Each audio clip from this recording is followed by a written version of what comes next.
जो अल जजीरा ने एक एक्सक्लूसिव इन्वेस्टिगेटिव रिपोर्टिंग की कि इंडिया जो है वो मॉरिशस में एक नेवी की बेस बना रहा है। क्या ये इंडिया की तैयारियों में से एक है? क्या आइंदा भी इंडिया इस तरह की कोई बेसिस बना सकता है? भारत अपनी पावर और सैन्य क्षमता लगातार बढ़ाता जा रहा है। अभी अल जजीरा की एक रिपोर्ट ने पाकिस्तान और चीन के कान खड़े कर दिए हैं। अल जजीरा की रिपोर्ट में बताया गया है कि भारत मॉरिशस में नेवी एयरबेस बना रहा है चीन को काउंटर करने के लिए। इस रिपोर्ट के बाद चीन का शो कॉल्ड दोस्त पाकिस्तान परेशान हो गया है।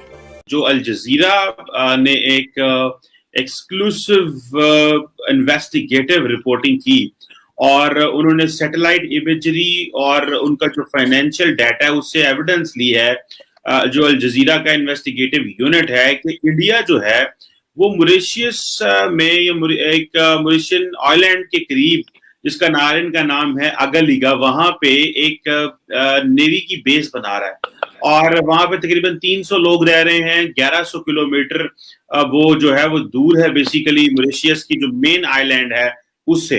अब आके हमें पता ये चलता है कि एक तरफ चाइना ने जिबूती में अपनी जो है वो मिलिट्री बेस बनाई, इधर से इंडिया भी लगा हुआ है।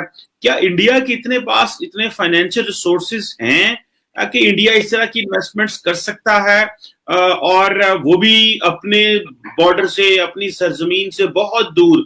इस सारी डिस्कशन को समझने के लिए मैंने रिक्वेस्ट की कर्नल धानवीर सिंह साहब से। मॉरिशस में जाके एक अपनी जो है वो नेवी ने बेस बना ली, इससे इंडिया क्या बताना चाहता है दुनिया को? इंडिया दुनिया को कुछ नहीं बताना चाहता। इंडिया जो है अपना जो चाइनीज इन्फ्लुएंस है उसको कम करना चाहता है और इंडिया ने बेस मॉरिशस में ही, जो आप बता रहे हैं, वैसे मैंने ये खबर पढ़ी नहीं है, लेकिन क्योंकि आप अल जजीरा का हवाला दे रहे हैं तो खबर बिल्कुल दुरुस्त होगी। तो मेरा ये मानना है कि इस तरीके की एक्टिविटी करनी इसलिए जरूरी है कि आपने चाइना को काउंटर भी करना है और चाइना को काउंटर करने के लिए आपको ये बेसबाजी करनी पड़ेगी। और ये मॉरिशस में नहीं, ये और भी जो आइलैंड कंट्रीज हैं वहां पर ये काम करने की इंडिया जो है वो कर रहा है, करता है। अफ्रीकन कंट्रीज के अंदर भी अपनी जो हम लोग बेस नहीं कहते हैं, उसको मिलिट्री ट्रेनिंग टीम कहते हैं, क्योंकि बेस का मतलब होता है कि कॉम्बैट उस तरीके से इस्टेब्लिश करना। वो कॉम्बैट इस्टेब्लिशमेंट नहीं करते हैं हम मिलिट्री ट्रेनिंग टीम इस्टेब्लिश करते हैं।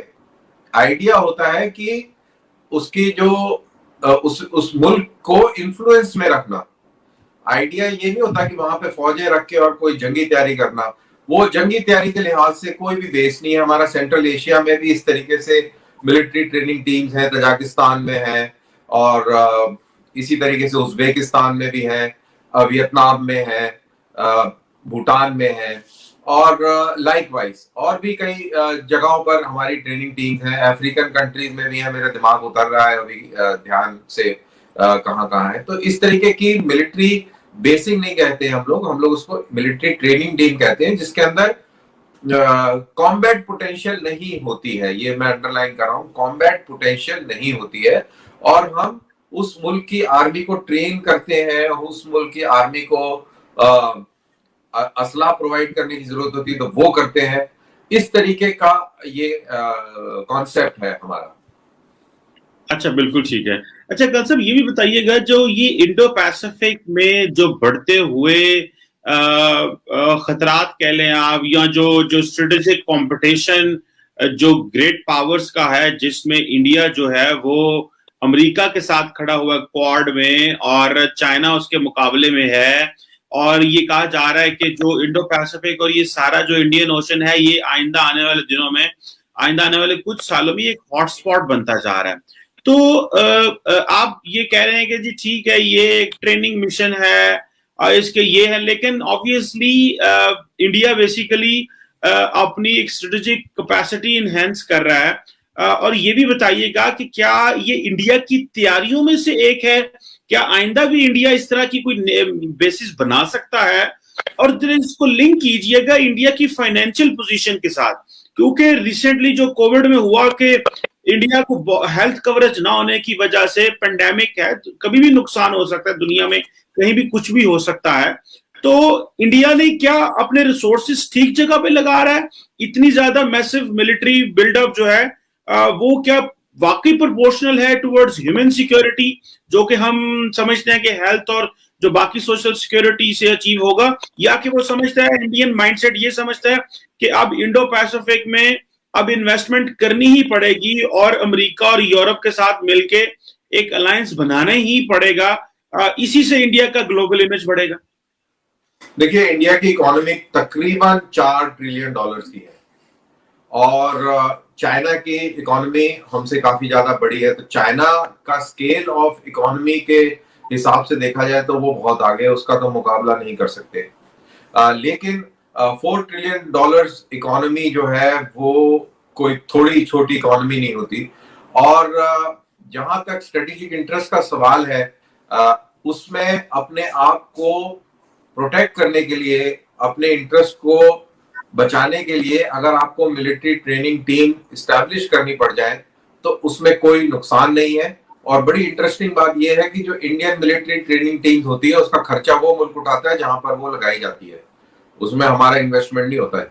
अच्छा, आप यानी कि, लेकिन जब आप वहां पे मुझे ये भी तो समझना है कि मॉरिशस के क्या ऐसे डिजाइन हैं जो वो इंडिया से जो है वो सारी और वो भी ये जो आइलैंड है 1100 किलोमीटर दूर है मॉरिशस मेन आइलैंड से, तो क्या आप समझते हैं कि मॉरिशस को इंडियन नेवी की जरूरत है ताकि वो मॉरिशस को प्रोटेक्ट कर सके, या कि आपके भी तो कोई इसमें कोई ना कोई हमारे इंटरेस्ट जो है, हमारे स्ट्रेटेजिक आर्क जो है वो स्ट्रेट ऑफ करेक्शन, ये आपका स्विस कैनाल, सिनाई पेनिनसुला से लेके और साउथ चाइना सी तक ये पूरा आर्क, स्ट्रेटेजिक आर्क फैला हुआ है।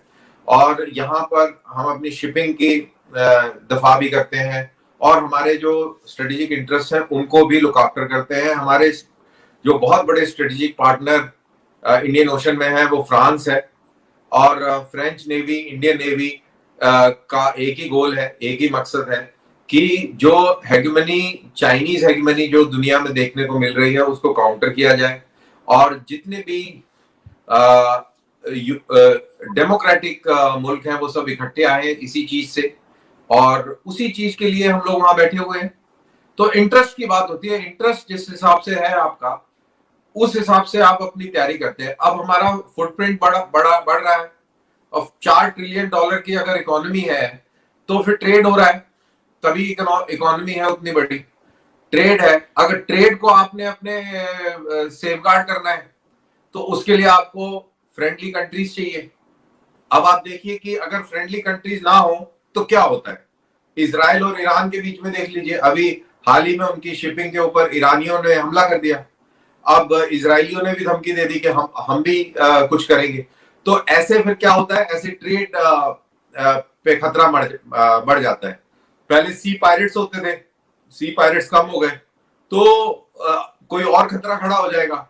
और कल अगर ईरान और इजराइल के बीच में जंग होती है तो इंडिया का स्ट्रेटेजिक पार्टनर है इजराइल, उसकी भी हेल्प करनी पड़ेगी। हमारा स्ट्रेटेजिक पार्टनर अभी सऊदी अरेबिया और यूएई डेवलप हो रहा है, तो अगर कोई ऐसी सिचुएशन मिडिल ईस्ट में पड़ती है तो कहां से असिस्टेंस आएगी, कैसे होगी, नेवी का गेम कैसे खेला जाएगा। वो Indian navy blue water navy है, ब्राउन वाटर नेवी नहीं है, तो वो deep inside the ocean game खेलने की कैपेबिलिटी रखती है, उसमें ये ताकत है। तो उसी हिसाब से वो अपनी ताकत को नजर रखते हुए, अपने इंटरेस्ट को नजर रखते हुए, अपना जो स्ट्रेटेजिक जो आपका जो स्फीयर है उसके अंदर आप रहते हुए और अपने पूरे उसकी दिफा करते हुए, तो ये आप ऐसी तफ्तीश बनाते हैं, प्लान बनाते हैं, और वो आप देख रहे हैं होते हुए।